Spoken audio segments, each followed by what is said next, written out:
The valley smelled like burned metal and silence. Daniel Reyes lay on his back in the dirt, staring up at a sky that was the wrong shade of orange. Not earth orange, not any orange he had a name for, just wrong, like everything else about this place. Smoke curled from the wreckage of the colony transport 200 meters behind him. He had crawled this far before his legs gave out. He did not know how long ago that was. He turned his head slowly. The ship was split down the middle, both halves tilted toward each other like two hands trying to pray. Nothing moved inside it. He had already checked.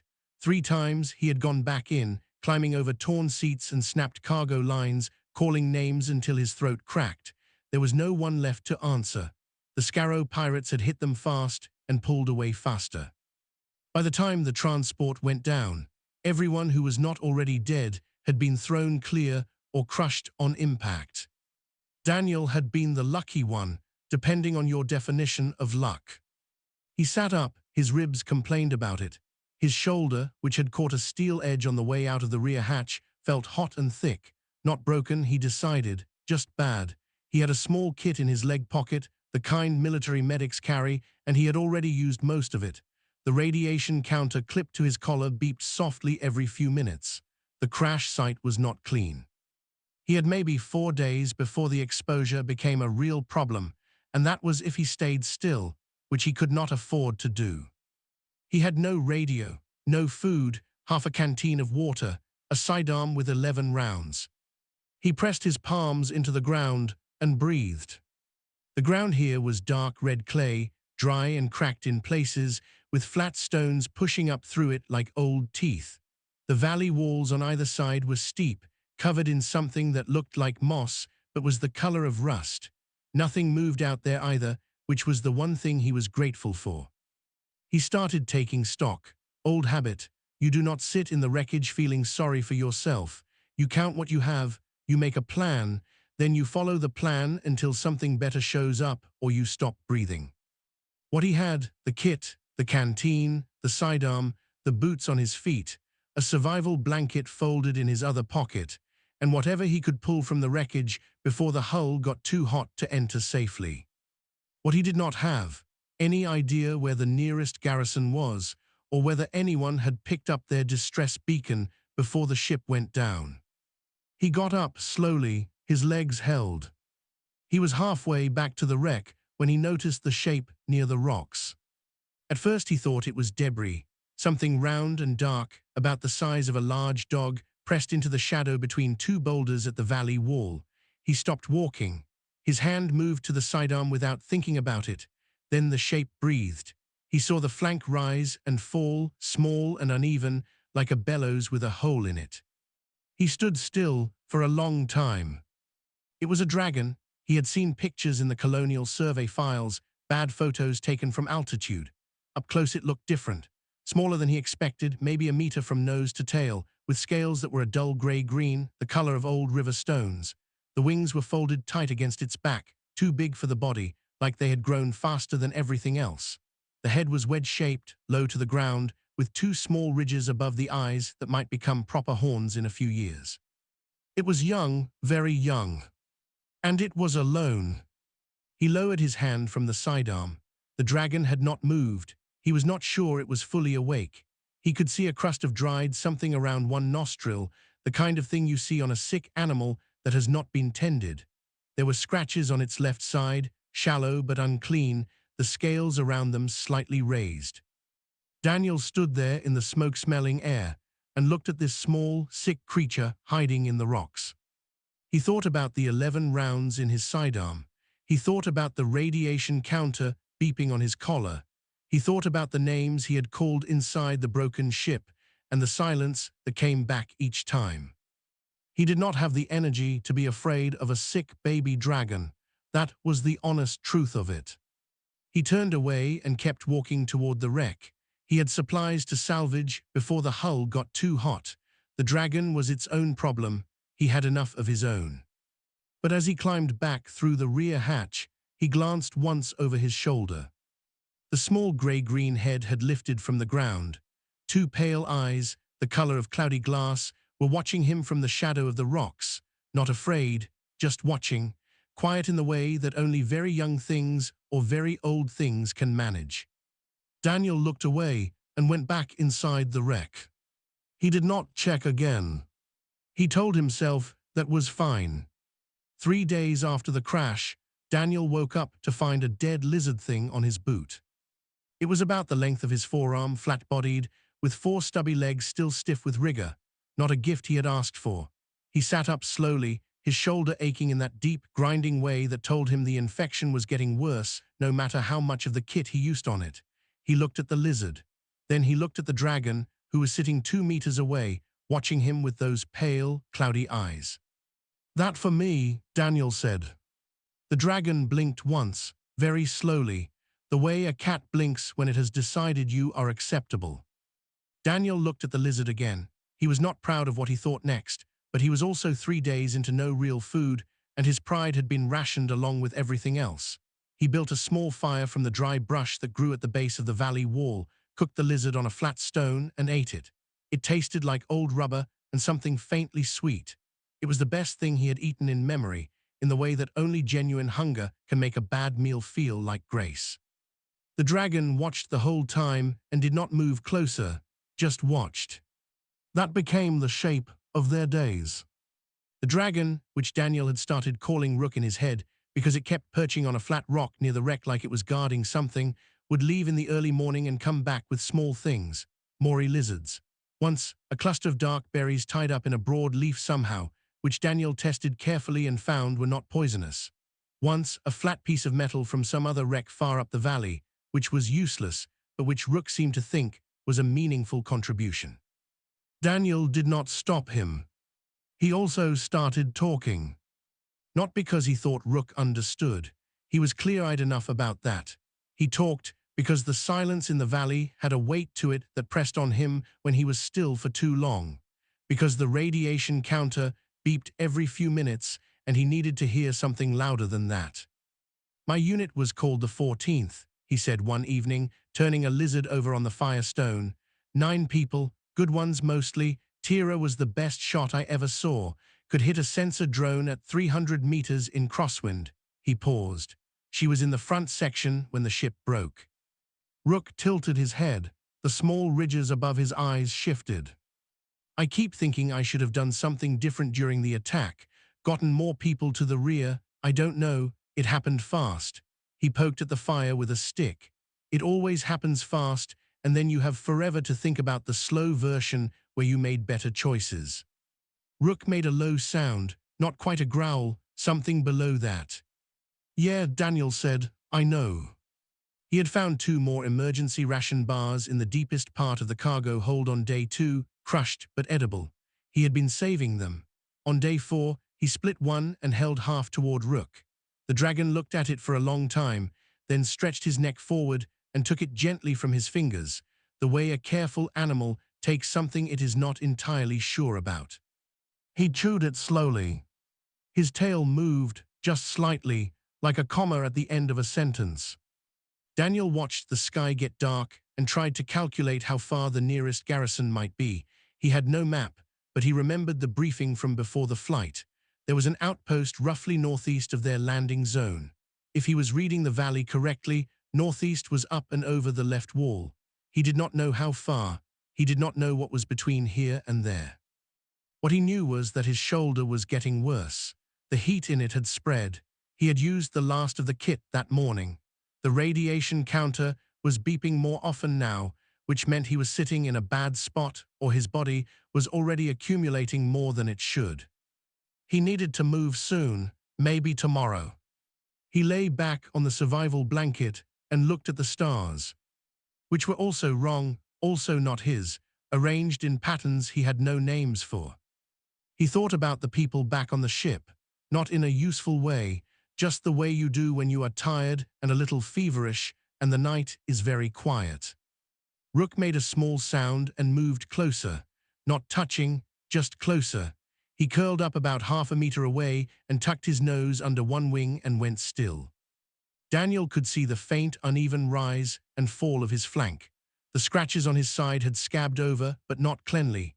He was thin, thinner than when Daniel had first seen him.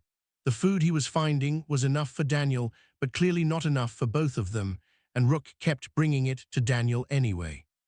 "You're an idiot," Daniel said quietly. "You know that. You should go find your own kind." Rook did not answer. He was already asleep. Daniel closed his eyes. The radiation counter beeped twice and went quiet. By morning, Daniel could not lift his left arm without his vision going white at the edges. He sat up in the early light, cold sweat on his neck, and looked at the sky and thought, very clearly and without drama, that he was probably not going to make it to the garrison. Rook was already awake, sitting on his rock, watching him. "Go on," Daniel said. His voice came out rough. "Seriously, go, there's nothing here for you." Rook looked at him with those pale, steady eyes. He did not go. By midday, Daniel could not stand. He had tried twice. The second time, the ground came up sideways, and he caught himself on one palm and stayed there on his hands and knees for a while, breathing through his teeth, waiting for the world to stop tilting. The infection in his shoulder had gone deeper than muscle. His whole left side burned. The radiation counter had stopped beeping an hour ago, which either meant the battery was dead or the thing had simply given up reporting what it considered obvious. He made it back to the survival blanket by crawling. He lay down and looked at the orange sky and did the arithmetic that he had been avoiding for 2 days. No medicine, no way to reach the garrison on foot in this condition, no rescue signal. The math did not change no matter how many times he ran it. He was going to die here in this red clay valley, a long way from anything that had ever mattered to him. He was surprised to find he was not afraid. Tired, mostly, a little angry in a distant way, like being angry at weather, but not afraid. Rook had not left his side since morning. He sat very close now, close enough that Daniel could feel a faint warmth coming off the scales on his back. The small dragon's eyes had not left him for hours, and there was something in that pale, steady gaze that was harder to look at than the sky. "Stop it," Daniel said. "I can see you worrying. It's not helpful." Rook made no sound. "I mean it. You should go. Whatever your herd is, go find them." He knew by now that was not going to happen. He had figured out slowly over the past days that Rook did not have a herd anymore. The way he flinched at large shadows, the way he watched the sky with something close to fear whenever he heard sound from above. He had been left. Daniel did not know why or how, but the evidence was clear enough. A healthy young dragon in the company of its herd would not spend its days bringing lizards to a dying human stranger. They had both been abandoned in the same valley by the same bad luck. He closed his eyes. He heard Rook move. The sound was different from the small shuffling sounds the dragon made when he was settling down or repositioning. This was deliberate, careful. Daniel opened his eyes. Rook was standing over him, not in a threatening way, just close, very close. His head was low, level with Daniel's chest. His breathing had changed, slower and deeper, the way an animal breathes when it is doing something that costs it effort. Then something happened that Daniel had no category for. The center of Rook's chest began to glow.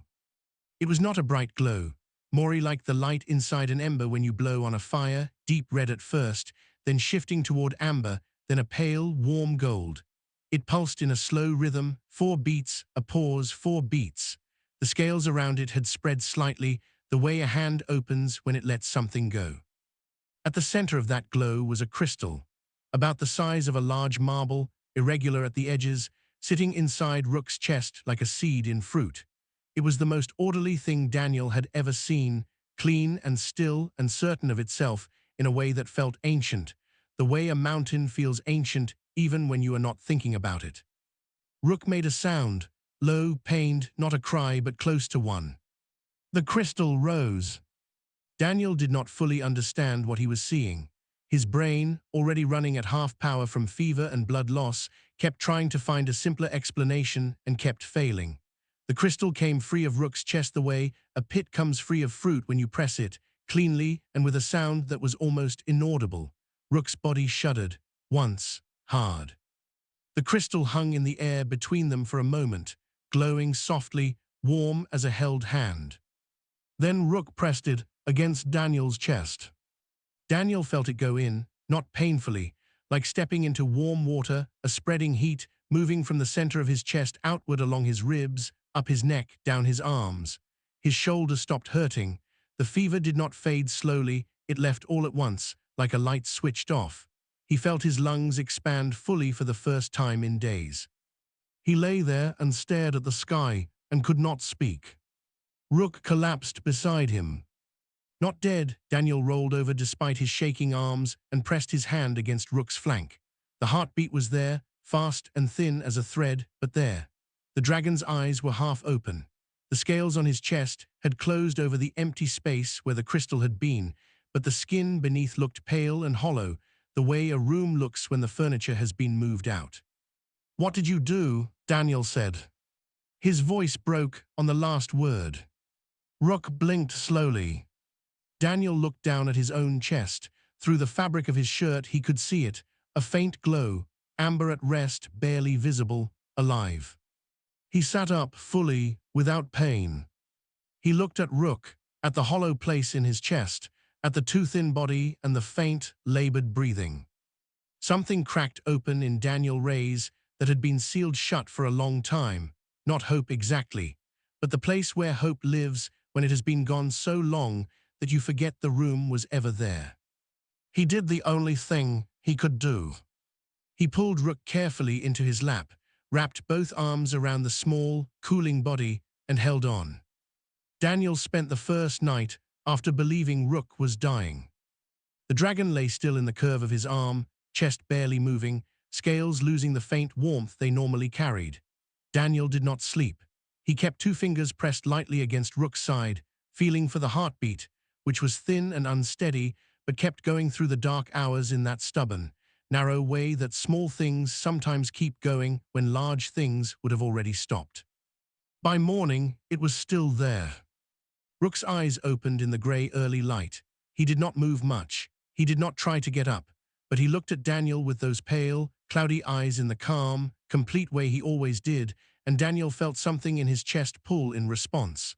Not in his body, deeper than that, as though the crystal now sitting inside him had recognized the creature it came from and leaned toward it.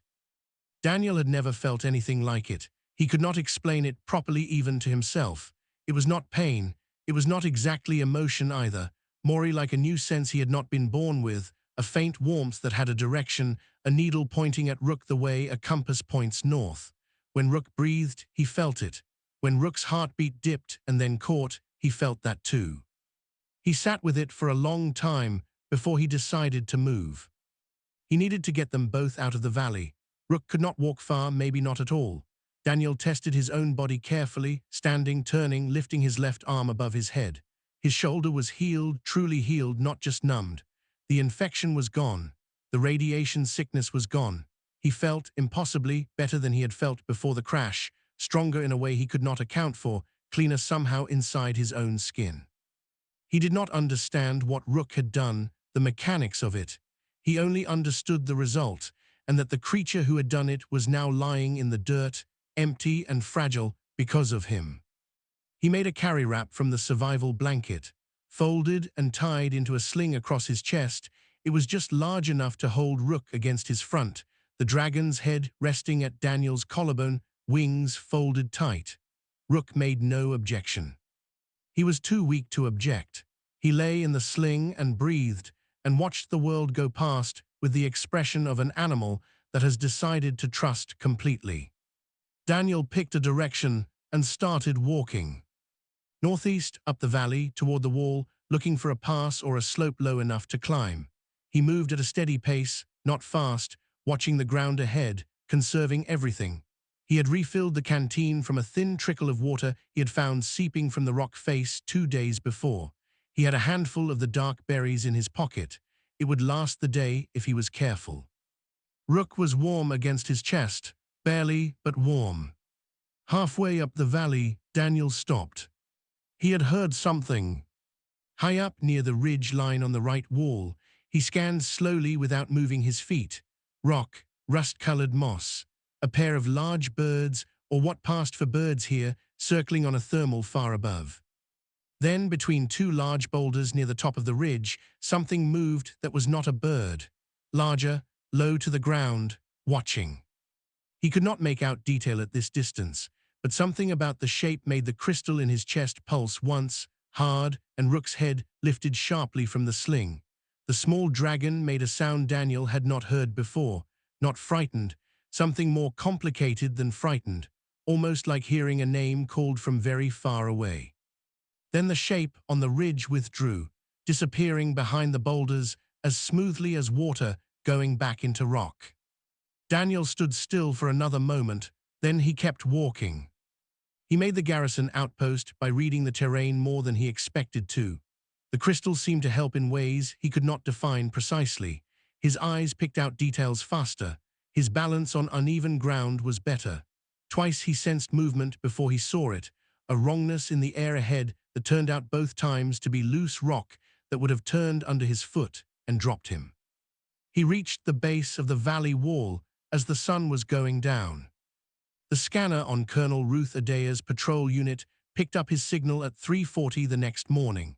He had made a small fire on the ridge, the most visible signal he could manage, and sat beside it with Rook still in the sling, the dragon now running a temperature that worried him.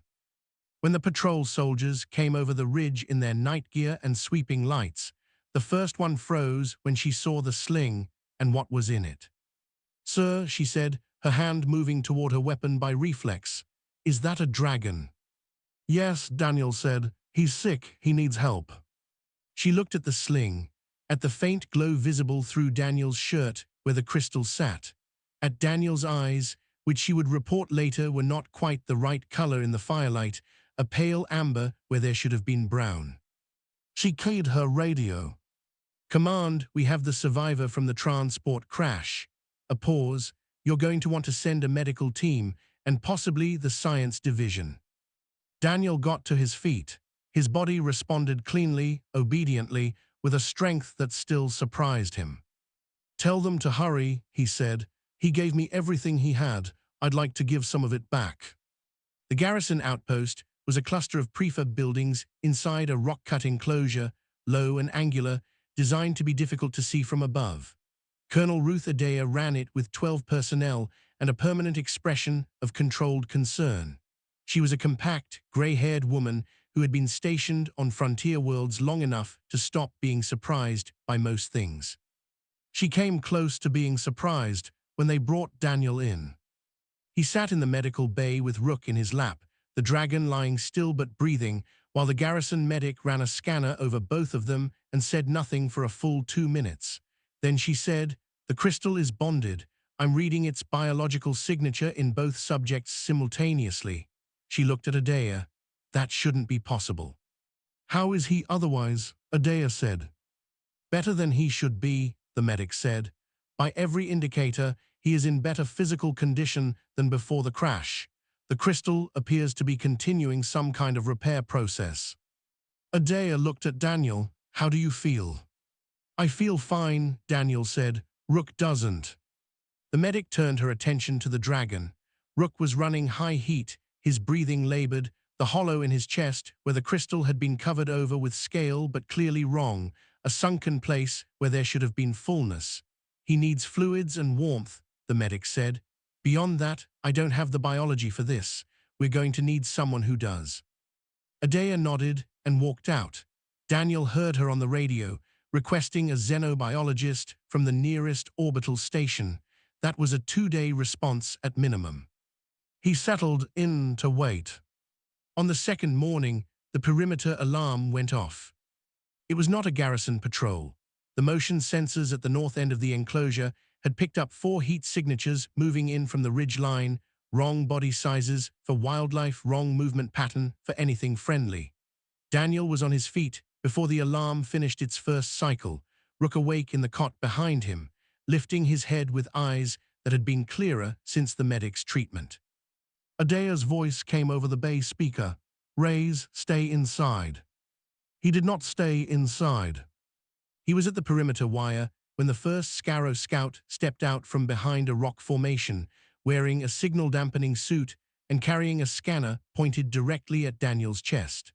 The man's expression when he saw Daniel was almost satisfied, the look of someone whose reading has just confirmed what they hoped.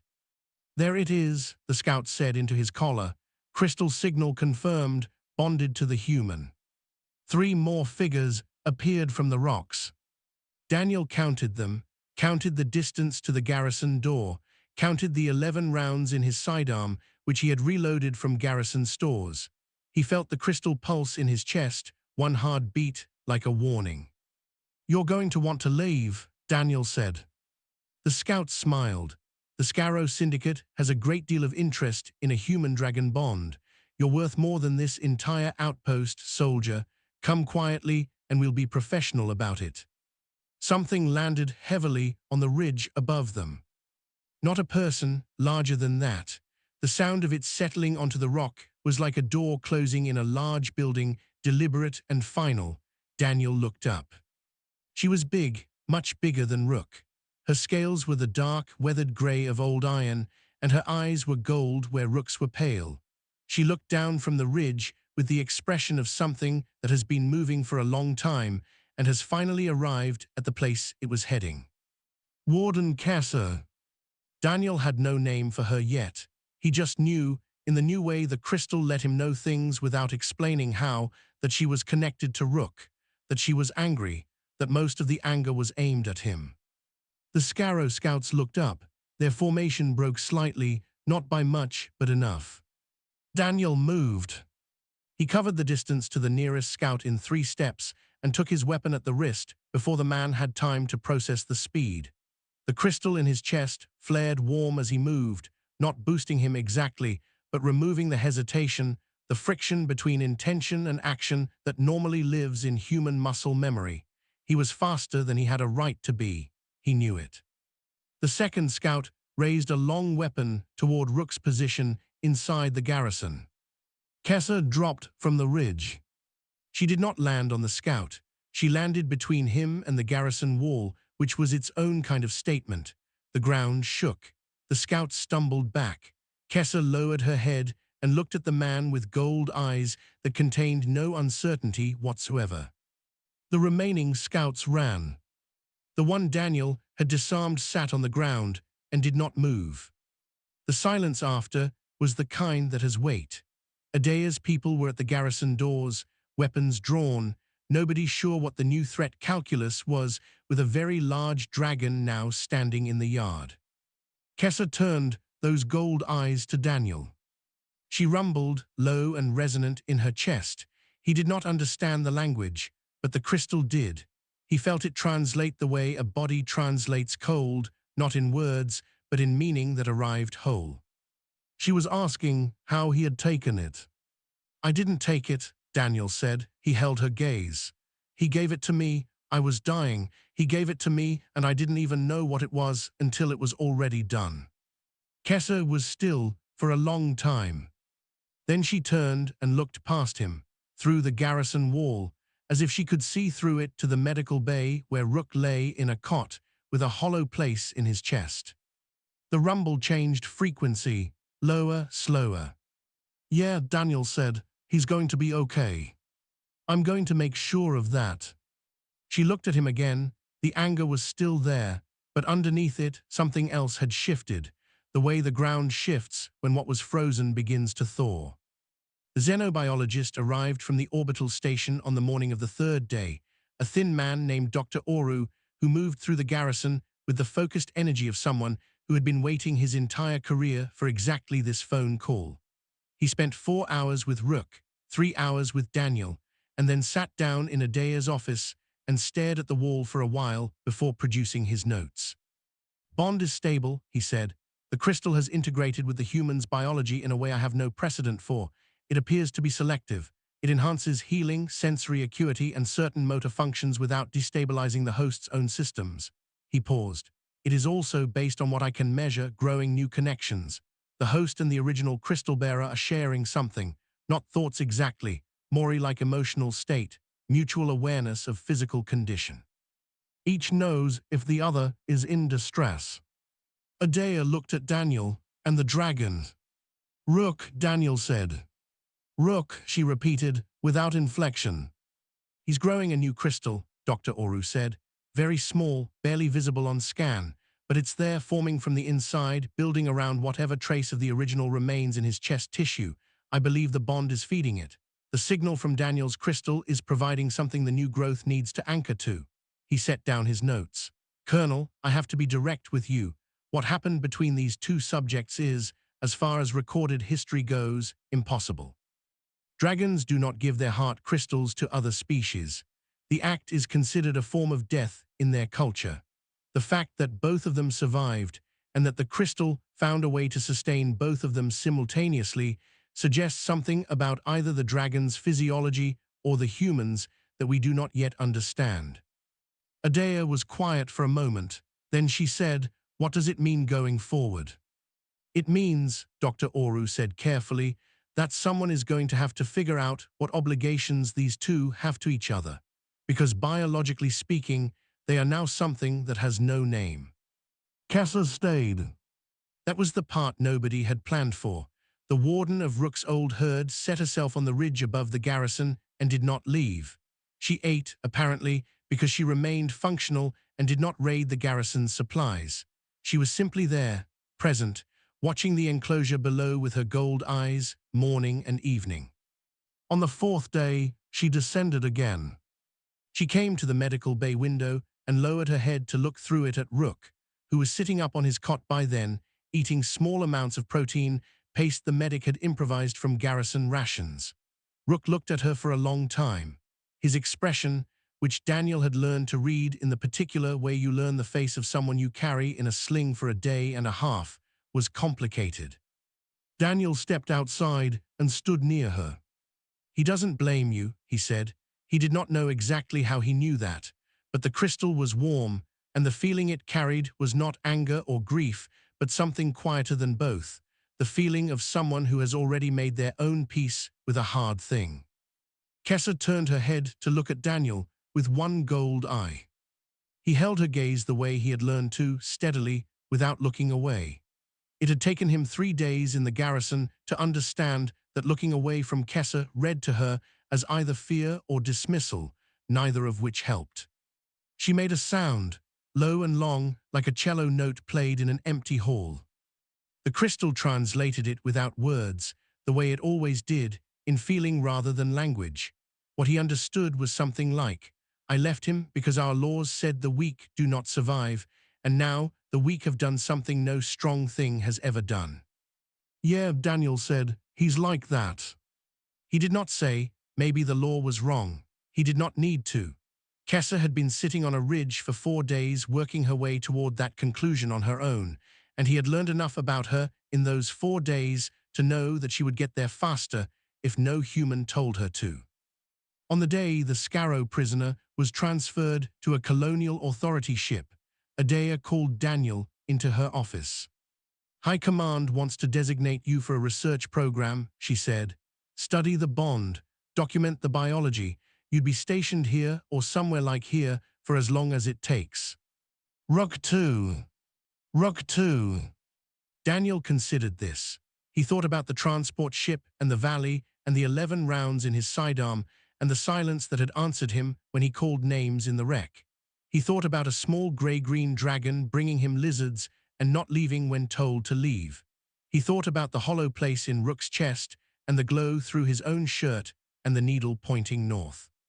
"All right," he said, "but I have conditions."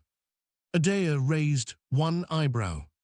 "He's not a research subject, he's a person. He gets treated like one." She looked at him for a long moment, then she nodded, agreed.